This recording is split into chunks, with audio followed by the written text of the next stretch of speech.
Hi friends, welcome to my YouTube channel. Let's learn, where I make very complex things simple so that it's easier for you to understand, and not only you understand in a simple way or in a layman's way, you are also able to make your friends or your acquaintances also understand in a very simple manner. Today's topic is cryptocurrency real, or is cryptocurrencies fad? Cryptocurrency consists of two words, crypto and currency. Crypto comes from cryptography, and when it comes to crypto, we somehow more or less understand it.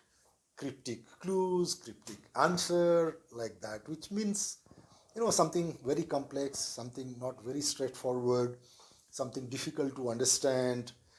That's what all cryptography is all about. But as long as we understand what's the literal meaning of crypto, for today's session, that is more than enough. The other part is currency or the money. All of us also know that. There are currency notes or currency coins in our pocket. We go to a shop and, buy goods and services. We have the currency or the money in banks, which is stored in bits and bytes. So, but what does essentially a cryptocurrency means? The most important part of cryptocurrency is the last word, currency. And that is what is the focus for our today's session. For something to qualify as a currency, be it cryptocurrency is a type of currency, it must essentially pass through a test, what I call it the currency test or the money test. The test consists of just two things. Let's call it criteria A and criteria B. Criteria A is that something we call currency, and it's in our hand, it should be essentially of some value. Look into the old days, the seashells were currency, the precious stones were currency, precious metals like gold and silver were also currency. Why? Because somebody holding that, it means that was holding something precious in value. So people who take seashells and give some products or some services, people who take gold, people who take silver, because they were essentially of value. The criteria B is it should be backed by the state or the government or the central bank. So when you talk about our current day currency notes or currency coins, it has been essentially issued by the central bank or the reserve bank, backed by the government of the day. So essentially backed by the state. So that's currency. So these are the two tests. If anything is to qualify as a currency, must pass. Let's look into cryptocurrency. Let's look into granddaddy of all cryptocurrencies, Bitcoin. If we first go to criteria B, which says that something which is called currency is actually backed up by the central bank or the state or the government, it fails there. None of the cryptocurrencies are backed by any state, any central bank, and for that matter, none of those banks. But what about criteria number 1, which says that currency is something which it can stand of its own without the backing of a state or a central bank, or for that matter anybody, because it has got an inherent value in it. Why did the seashells, why did the precious metals, why did the precious stones actually had inherent value in it? Because it takes time and effort of people in order to mine it. I'm deliberating using the term mine because it's essentially has the connotation or get used in the cryptocurrency. So in order to mine, let's say, seashell, the person would actually go to a sea beach or go to some other place, the water bodies or so, and spend a number of hours or days or a whole afternoon or so in order to mine few seashells, and those become value because people have put time and effort into it in order to mine it, in order to get it. So people were willing to trade their goods and services and receive that currency of seashells. Look into silver or the gold or the precious stones. It takes humongous efforts of a lot of people, companies, or a lot of machinery gets deployed, a lot of money gets spent in order to mine those precious stones or the precious metal. So when you hold that in the hand, that itself is currency because it has got an inherent value in it. Where does cryptocurrency stand in that one? In order to mine a Bitcoin, this lot of effort or the cost is put into it.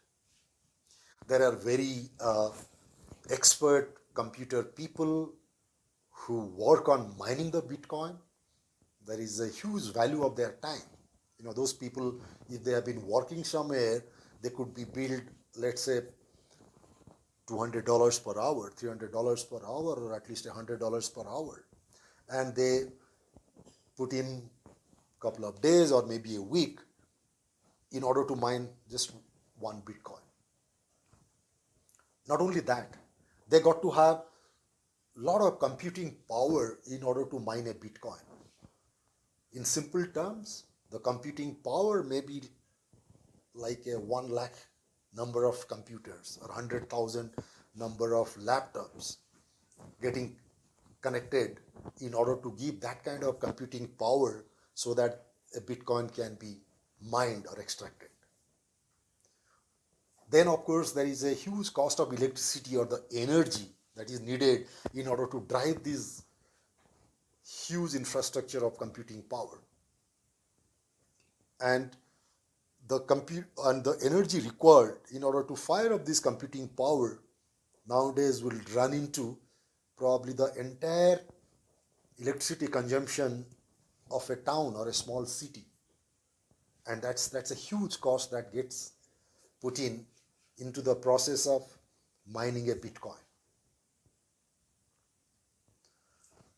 So given that so much inputs or so much things of value are put in order to mine one Bitcoin, it means essentially that it has got huge inherent value in it. And so is the case with all cryptocurrencies. They at least take computing power, time and effort of very expert computer people. They use resources like electricity. So since all these things of value are getting into mining the cryptocurrency, so something that comes out is also of inherent value. So that is why on the first criteria of our money test or the currency test, the cryptocurrency passes. In the money test that I had explained earlier, there are two criteria. For something to qualify as currency or money, just only one criteria got to be true. If there is something which qualifies or passes both criteria as well and good, but for all purpose, satisfying just one criteria is good enough. So from that perspective, the cryptocurrencies pass the money criteria, passes the currency criteria. So it essentially means all cryptocurrencies are actually real. They have an inherent value in it. It's a different matter that fluctuations, volatility is there and it's of huge scale, but it is still early days.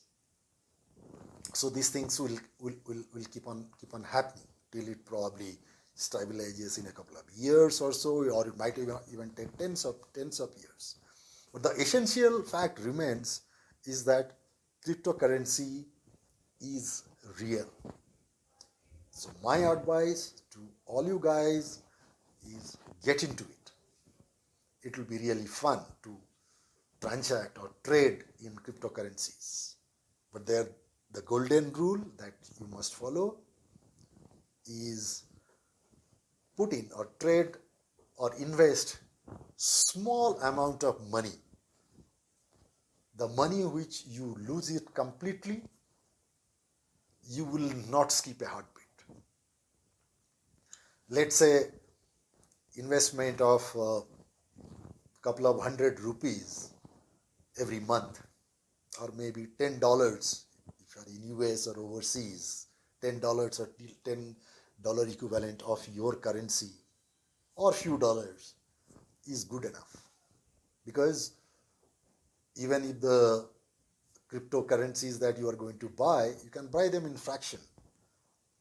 Even with 100 Indian rupees or even $1, you can buy a portion of Bitcoin, which is the highest in value in order to buy. There are, of course, thousands of cryptocurrencies. Some of the popular ones apart from Bitcoin are Ethereum, Cardano, Ripple. So all these you can buy also in fractions, with small little sum of money. So get into it, trade on it, make few transactions. It will be a good learning experience. Thank you so much. I look forward to my next session. Thank you.